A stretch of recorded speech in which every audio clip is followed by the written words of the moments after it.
Good morning. Welcome to another Wine Steward video and Happy New Year once again. This is our second video of the year. The first one didn't even get put onto a constant contact email, so many of you didn't see it. It's all right. It was practice. I am very, very grateful for all of you who are visiting us in our slower month of the year called January. Keep up the good work. We need you. We love you. And we especially appreciate you wine club members who enlist our aid in finding you 2 bottles of wine every month. And unlike other wine clubs represented by wineries, we are giving you a difference. So I'm all for being loyal to wineries out there, especially our local ones, but we hope you will also consider the Wine Steward for a wine club membership. We offer 7 different wine clubs at this time. That is to appeal to all of you, or as many of you as possible, who are wine wanderers and wine wanderers. Those of you who are willing to experience difference. You make yourself available. You are courageous in saying, we don't want sameness, we want difference. Give us difference, Jim, but give us good difference. And that's a high calling. That's a challenge for us to find you goodness and difference at the same time. You know, when we buy for instance, our Pacific Coast Wine Club, the club that gets 2 reds every month that are domestic, all usually West Coast, frequently California, but wandering occasionally to Oregon and Washington State, we are trying to find wine that will appeal to the group. But we don't want to give you like dumbed down wine. You know, when you think about the 100 or 120 members of that club, actually I think there's more than that, we need to find things that are generally pleasing and fruit forward, but not stupid. They have to have an intelligent quality to them. And I could describe that further in the Wine Club notes. We'll be talking about those notes in a minute. I'll be writing those notes in a few minutes. They take me a while to write. But what I'm getting at is the challenge of finding you as a group the right wine club wine means occasionally someone's not going to be all the way into a particular selection. One individual, maybe a few individuals, but the group will like that wine. So you understand my dilemma. I don't want to give you stupid wines that treat you all like cattle, but to find you goodness, quality, value, and a little bit of a challenge, taking you to a wine you've never heard of before, but telling you the story in our Wine Club notes so that you can become acquainted with that wine. Well, let's back away from this Wine Club thought for a minute, even though that's going to be the gist of this video. I'm going to just very briefly practice with you what I'm going to be writing in those notes, because they're always personal. We don't write notes with copying and pasting off of the internet. Maybe I'll learn a little bit. I learned a little bit about this wine when I looked it up, but I had already tasted it with the vendor. I told you I was going to back away from the Wine Club idea, and I keep coming back to it. Let's just keep this up here, but with another theme or topic of this video in mind. The preliminary first topic is to reveal to you that a couple of Tuesdays from now, or is it a Wednesday? I think it's a Wednesday for once. No, it's a Tuesday. We're going to have Luca. Luca has a head like mine, rather devoid of hair. He's a really nice dude, and many of you learned about him firsthand by attending Luca's first appearance up on our mezzanine last year to show us Italy. As the name implies, I just said Luca. Oh, that's terrible. Luca's the dude out at Terra Mia. He also has no hair, so all these bald guys are in my head. This is Nico, all right? So Nico is coming to see us, representing probably 12 or even more Italian wines a couple of Tuesdays from now. I'll be representing that on the website soon, thewinesteward.com, and that's where you sign up for this event. The first 28 people who are interested in signing up may attend that event. That's all. That's all I want to see. Well, of course, if a lot of you want to come aboard, then we open a 3rd bottle and admit 40 of you. But that's all this mezzanine will comfortably accommodate. Nico, not Luca. Luca's a nice guy, but Nico will be representing Italy to us, like 14, probably 14 different wines if I lack self-control in choosing among all these wines. Nico represents an importer called Vias Imports. Vias Imports brings over beautiful Italian wines and Nico will be telling us about them as Todd and I and maybe somebody else will be pouring them for you. How about that? We'll have white, we'll have red, we'll go all over the place. We won't be having this because this comes from another importer. But this is up here to remind me that the guy's name is Nico, and it's an Italian wine event to kick off our event season right near the end of January. All right, so be looking for that. That's going to be announced in a constant contact email today or tomorrow and be represented on thewinestore.com. And that's where you sign up for our first event of the year. It's kind of become it is a wine steward tradition. It hasn't become a tradition. It is definitely an entrenched tradition to start the year off with Italian wine and to show you Italian wines and show you like wine areas you've never heard of. So be looking for that. In the meantime, let's tell you about this. This is a very cool wine that is in our soon to be available January Wine Club. I'm saying soon to be because I'm waiting for 2 more wines to get here. The bell might ring any minute with a delivery of one of the last 2 wines. We choose 14 different wines every freaking month for those 7 different wine clubs, and I taste probably 100 or so wines every week in order to choose those for you. I say no to most, say yes, bing, the value and the quality and the adventure is in this wine, and it was in this wine. When I had this with Benedetta before she left for the holidays to visit her family in Perugia. Do you know where Perugia is? It's kind of on the border between Umbria and Tuscany, and it's very, very near Assisi and near the region of Montefalco. And I'm saying a lot of interesting names, aren't I? Probably that don't make sense to most of you. Well, let's tell you about another name that might not make sense to most of you until you wine club members read your wine club notes and try this wine. Here it is right here. I have a little in my glass, but I'm going to pour a little to tell you, to remind me to tell you what the wine club notes, the very, very personal wine club notes, will talk about per this wine. The first thing is, when you first open this wine, you will smell poop. I just said that on YouTube. Yes, this wine smells poopy. What does that say? It says that this wine is reductive. So we'll talk a little bit about the, not issue, but the attribute of reduction. Why is a poopy wine a good thing? Give us a chance, please, and give this wine a chance. Swirl and swirl and swirl. We'll be telling you to do that. And then the truth, the real quality of this wine will reveal itself, but it takes your patience. If you judge this wine based on first sniff, you might reject it. But if you recognize reduction, and we'll tell you what that is at length, not too much length in our wine club notes, then you will appreciate reduction. Instead of calling it a flaw, you will say, oh, okay, I guess that's an attribute. So anyway, ultimately, after a couple of minutes, not even minutes, within, let's say, a minute, that quality attribute, not flaw, dissipates. And we get to smell what this wine really is. What is it? Can we just get there, Jim? This is a wine from Campania, from an area called Irpinia, an area within Irpinia called Irpinia Campi Trazi. Can you see that on there? This is the land of Aglianico. The Aglianico grape most famously happens in an area very near here called Tarazi. It costs more there, and this is all about us finding a value in a wine that's a little more accommodating. Tarazi is made of Aglianico, and it is stern and curmudgeonly and needs years and years and years to age. That is basically the need of all Aglianico. A little time really, really helps. But from Tarazi, it's a harder wine, needing more time. This wine is a 2017, so it's had time. And from this area, Irpinia, Campi Tarazzini, the Aglianicos tend to be just a little more accommodating, a little sooner. That doesn't mean this is a happy wine. It's not a fruity wine. The reduction has blown off. Look at that. Enough waving around, enough air, and this wine is now what it's supposed to be.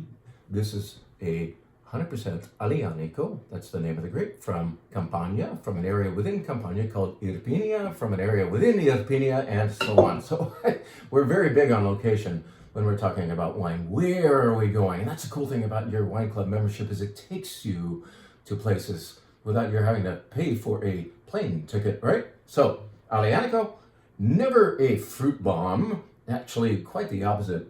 There's fruit, yes, there's dark cherry and black plum going on here.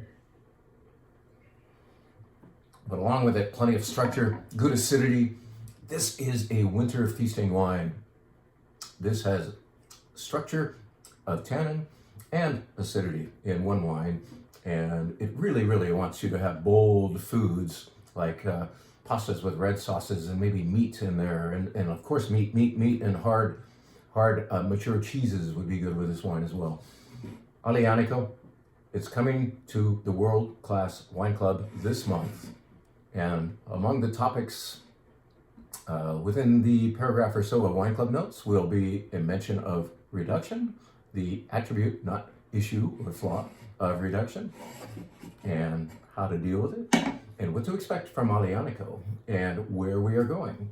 A certain part of Italy maybe you've never been to before, even in wine form. Okay, that's the fun of the club, right?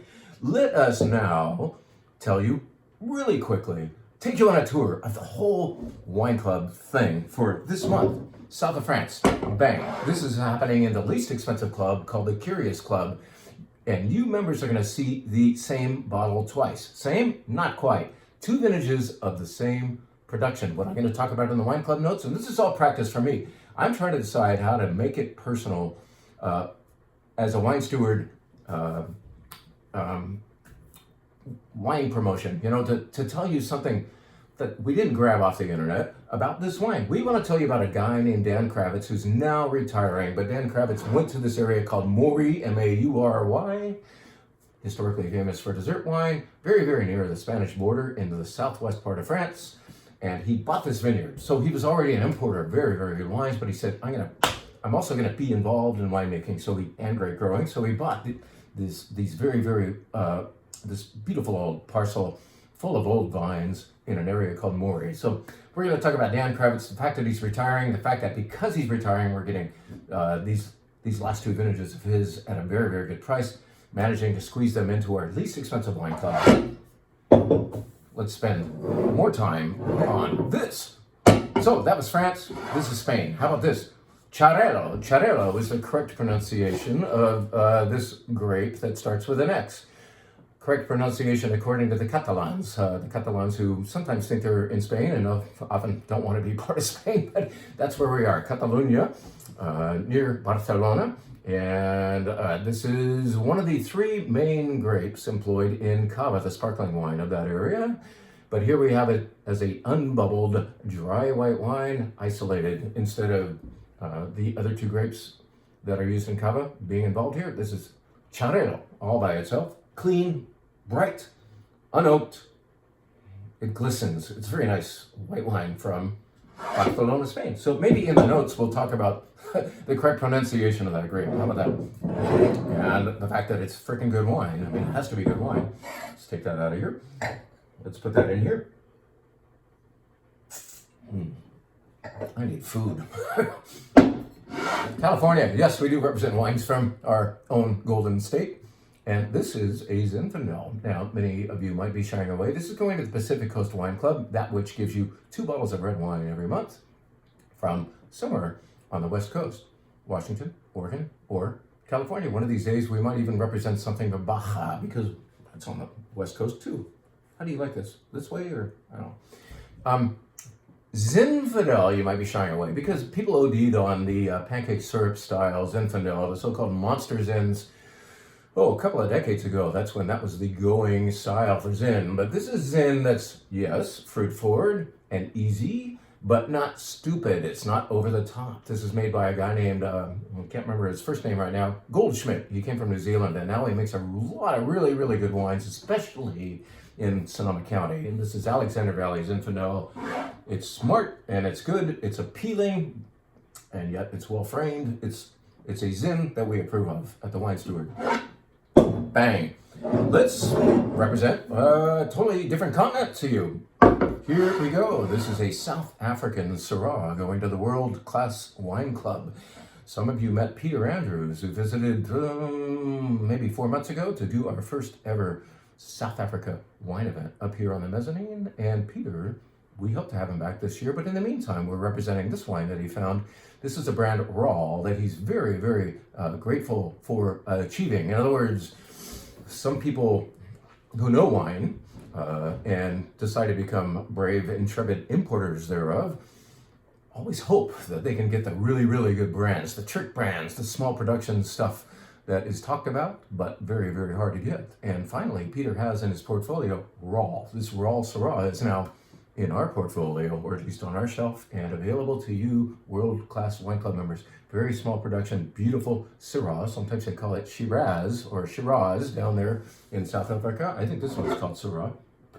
It's called red, but we can tell you that it is Syrah from Raal. Hard to get, highly rated. We're not all that interested in ratings all the time, but just if you need a score, this one has it. The more important thing is hard to get and beautiful wine. Have it in a Pinot Noir style glass, I think, to fully know any Syrah, especially this one from South Africa. Bang. This is in our white wine club. It's going to go right next to that Charello we just talked about, but we're going to take you from Spain over to Austria for a Gruner Veltliner. I've never met a Gruner Veltliner I didn't like, and most of you haven't either. You all like this wine, which hardly ever sees a barrel. This one certainly didn't. This is Müller, rhymes with Bueller, and it is clean, vibrant, a little bit of white pepper going on along with the lime zest fruit, and it's a very appealing, easy to drink Gruner Veltliner, the signature grape, we might say, of Austria. Not Australia, Austria. All right? Not sweet, by the way.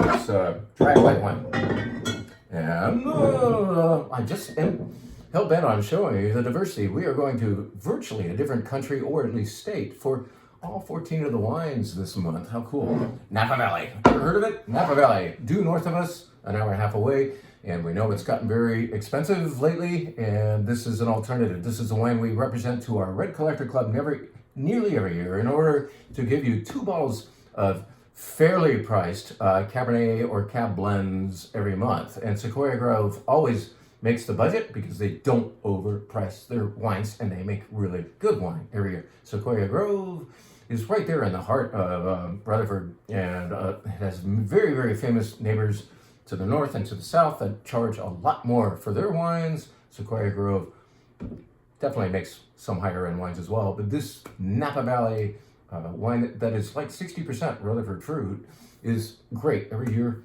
and good bang for the buck, if we can say that about Napa. It's a fairly priced Napa Valley cab. Sequoia Grove is happening again, new vintage, of course. That's going to the Red Collector Club, and so is this. We frequently take you to Washington State. We have often told the Long Shadows story. We will again in the notes. I won't go into it right now, but I will just tell you that Pirouette, which is inspired by the world-famous winemaker Philippe Melka, is a Cabernet blend from Washington State, and part of the Long Shadows portfolio, which is very unique for having a different winemaker per wine. Randy Dunn, Made Feather. I said made because all these primary winemakers have now finally divested themselves, and the guy who really deserved the credit for being there all year long, Gilles Nicot, the babysitter winemaker, is now the official winemaker of all these wines, but is still honoring the tradition of Philippe Melka, John Duval, Randy Dunn, and so on, all these world-famous winemakers who came to Washington. I told you I wasn't going to tell you about the Long Shadows idea, and now I'm going into it. I won't. I will back away from that and just tell you, this is kick-ass wine. Probably needs a little time. I think the Sequoia Grove, going to the Red Collectors, is the wine you drink now and soon. And this you could drink now if you have a ribeye with it and decant it. But you could also be rewarded by aging this for quite a while.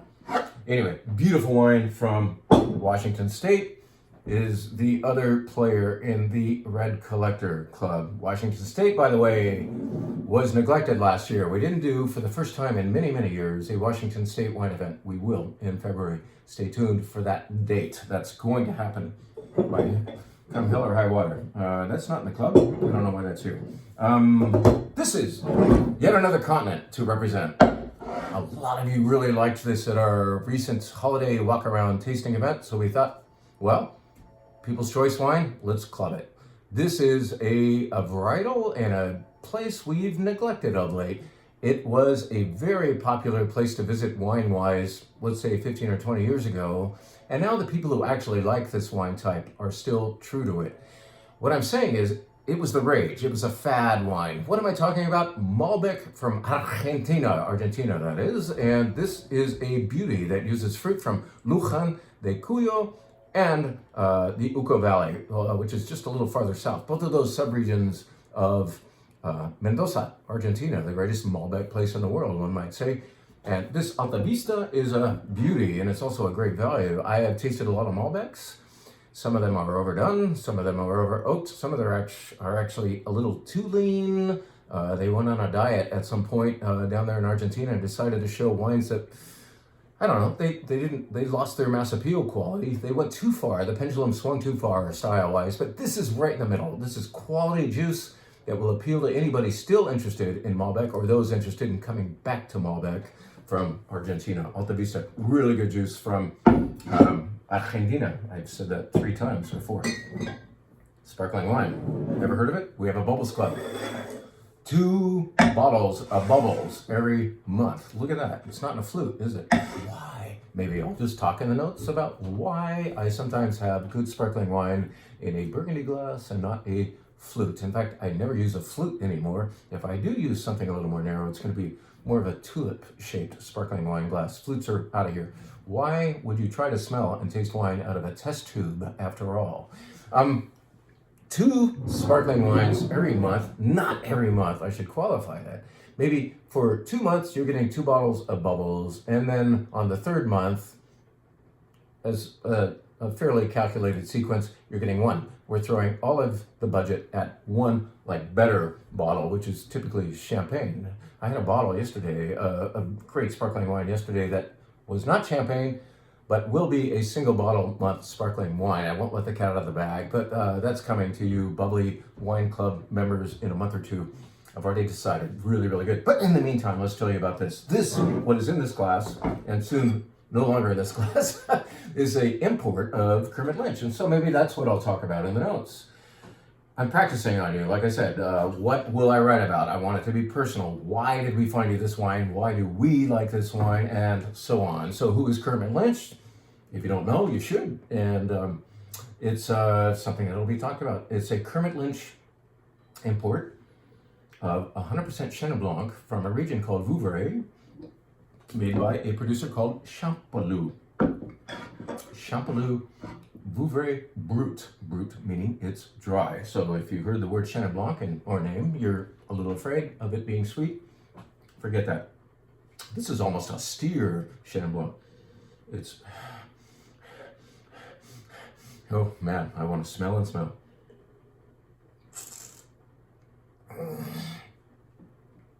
Delicious austerity, let's just call it that. I'll find a few more good descriptors for it by the time the notes are being written. We'll talk about how important Kermit Lynch is and what he's done for our wine industry. Yes, 4.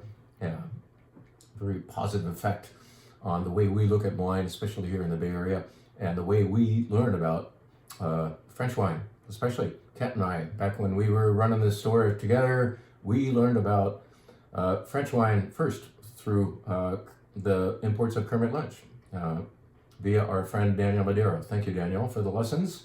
May they continue. Anyway, one of the sparkling wines of the month. Another one, also from France. Yes, we like our French wines. This is from Alsace, and it's a Crémant d'Alsace. We'll talk about Crémant, we already have, but every batch of Wine Club notes is yet another lesson for those of you who don't yet know these things.